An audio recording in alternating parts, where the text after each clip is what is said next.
ظالمين جبونا بين نظر سورة سوازني عنار حلبي أنا وأحمد ترد عربي شر حاكمي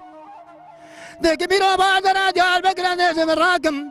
علي جالي بالا مسنا من الخوار كمالا شلا جسر قوتي حرامي مري خراب داخل حاكم شرف دين اللي بيقول دارش خدا لكاركن قارسي حاكم قائم خاموال يزوق درد الازور الرمزي برالو ما هاجم النقل أرزين النفس جارح ومالكم كوا أميار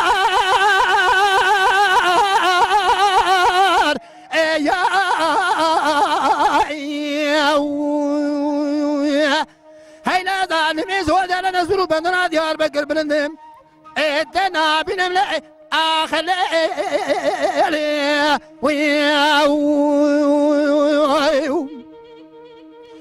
شاوي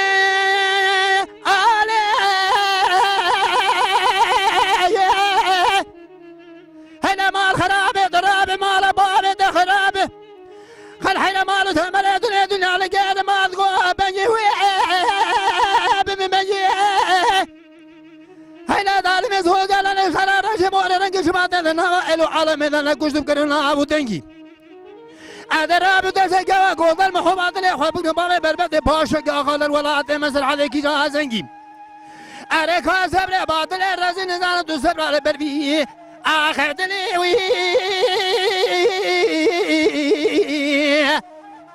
ملك قوض كان بنا ملا علي اخر ولاد البنادر الشام وقدروا حلب دم يقول اذا صلاه جري ملي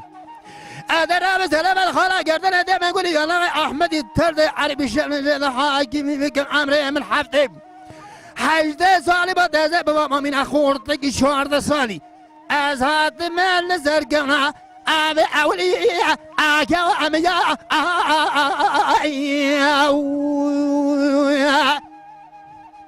اي ساعات خوش اي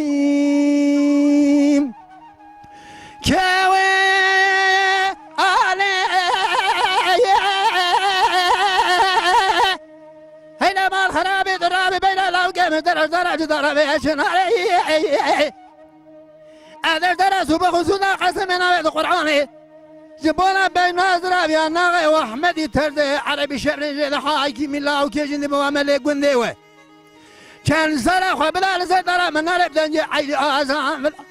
قابا هبال وقرا درد دلاج تبرسي قولا وقوش الدرد تبيت مري مقول له ما تدري من الرزين لكن آدم من البونا قيس قرني اي باشل اي أبيكو